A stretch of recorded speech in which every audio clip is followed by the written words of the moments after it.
कैसे हैं आप लोग? बहुत अच्छे। सुप्रभात बेटा। एक्नॉलेज बुक सीरीज अमित प्रकाशन की ओर से मैं शैल जगोता आप सभी का स्वागत करती हूँ। बच्चे, हम कौन सी पुस्तक पढ़ रहे हैं? राष्ट्रभाषा। इसके अंतर्गत आज हम करेंगे पाठ 16। कौन सा है? विद्यालय में अनुशासन। कौन सा पाठ पढ़ेंगे बेटा? अनुशासन विद्यालय में। अब विद्यालय में क्यों अनुशासन? तो सभी जगह बहुत जरूरी है ना।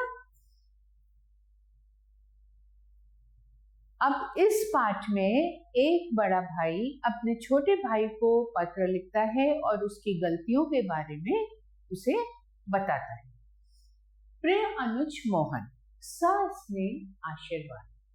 मुझे विश्वस्त सूत्रों से पता लगा है, विश्वस्त यानी जो बहुत विश्वास के पात्र होते हैं, कि तुम अनुशासन की अवहेलना करते हुए दुर्विनीत और उदंड बनते जा रहे हो। अवहेलना मतलब अनुशासन को तोड़ते हुए, और दुर्विनीत यानी असभ्य, और उदंड यानी शैतान।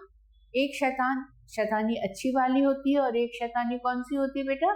जो दूसरों को दुख पहुंचाती है, परेशान करती है। तो आप बहुत ही दुर्विनीत यानी आपके अंदर से विनम्रता खत्म होती जा रही है और आप उदंड होते जा रहे हैं।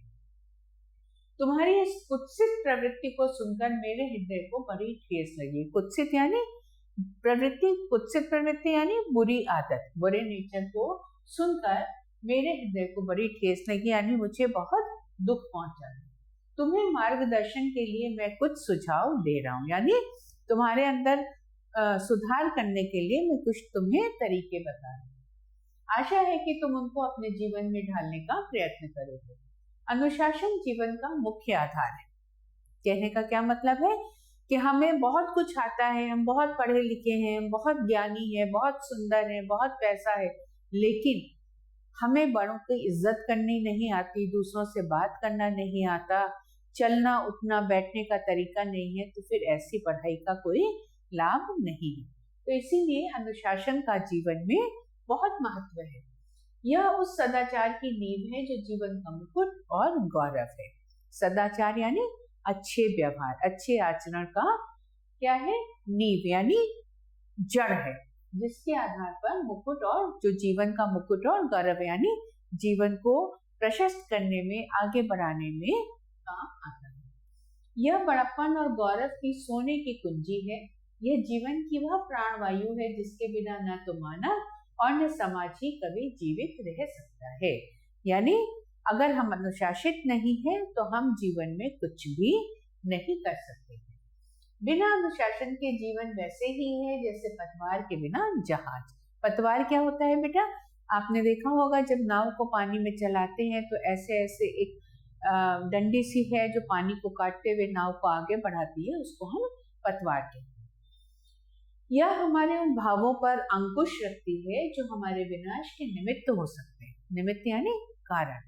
तो हमारे ऊपर लगाम लगा के रखती है और हमें अनुशासनहीन नहीं होने देती। विद्यार्थी जीवन में ही हम इसका शिक्षण सुचारू रूप से प्राप्त कर सकते हैं। यानी जब हम अपनी पढ़ाई कर रहे हैं तो हमारे शिक्षक, हमारे बड़े इन अनुशासन के नियमों के बारे में हमें अच्छे से बताते हैं और हम तभी उनको सीख सकते हैं। वैसे तो जीवन के प्रत्येक क्षेत्र में अनुशासन का महत्व है, पर विद्यालय में इसका महत्व सर्वोपरि है। क्या कह रहा है भाई? क्या बता रहा है छोटे भाई को? कि वैसे तो हमें हर क्षेत्र में अनुशासित रहना चाहिए, लेकिन विद्यालय में जहाँ पर कि हम विद्या ग्रहण करने जा रहे हैं, जहाँ पर कि हम बहुत सारी चीजें सीखने जा रहे हैं, अच्छी अच्छी बातें, वहां तो अनुशासन का विशेष महत्व है। अगर हम अनुशासित नहीं है तो हम अपने बड़ों से, अपने गुरुजनों से, अपने शिक्षकों से कुछ भी नहीं प्राप्त कर पाएंगे। विद्यालय के प्रत्येक छात्र को अनुशासन का पालन करना चाहिए, क्योंकि यही जीवन में उन्नति का प्रतीक है। अनुशासन के अभाव में हमारा समाज मिट्टी के घरौंदे के समान गिर पड़ेगा।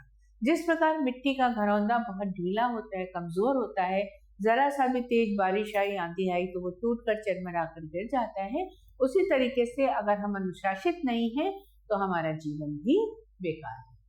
कक्षा में, क्रीडा क्षेत्र में, अन्यत्र भी अनुशासन की आवश्यकता है। अनुशासन प्रिय विद्यार्थी ही अच्छा सैनिक बनकर देश का प्रहरी बन सकता है। प्रहरी यानी चौकीदार। गांधी जी ने अनुशासन को जीवन में सुचारू रूप से ढाला था। इसी कारण उन्हें विश्व में ख्याति प्राप्त हुई।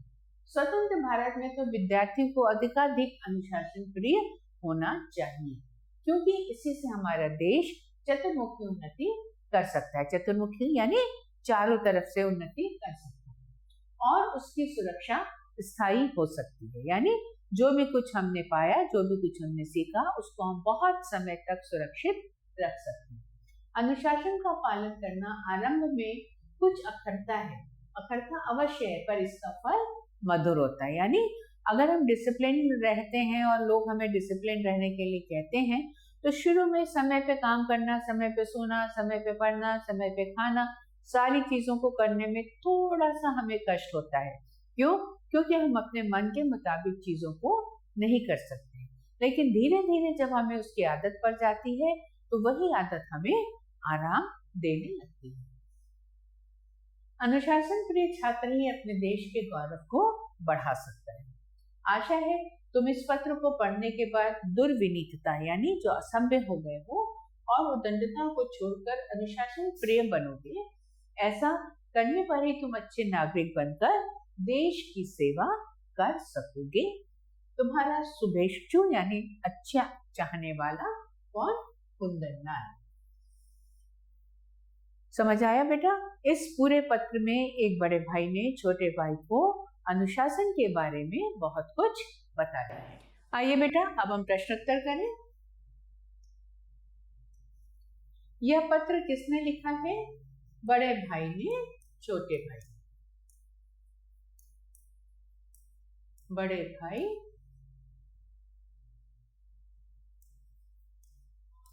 ने छोटे भाई, छोटे भाई को।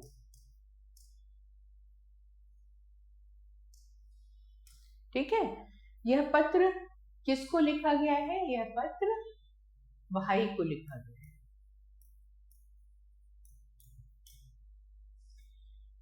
पत्र कहां से लिखा गया है? पत्र दिल्ली से लिखा गया है। सही उत्तर पर सही का निशान लगाओ। जीवन का मुख्य आधार क्या है? अनुशासन।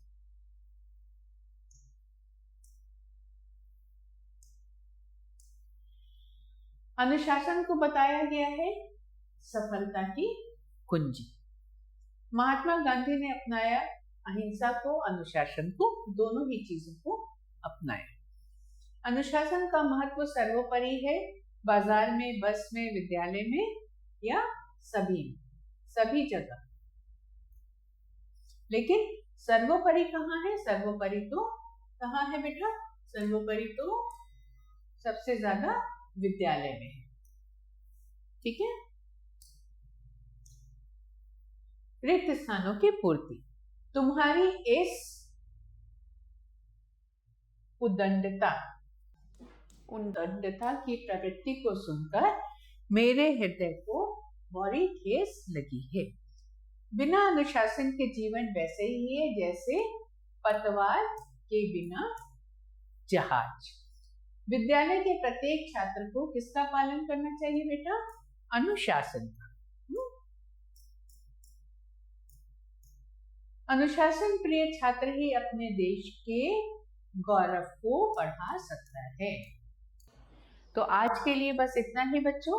अगले पाठ के साथ आपसे पुनः मुलाकात होगी। तब तक के लिए नमो नमः।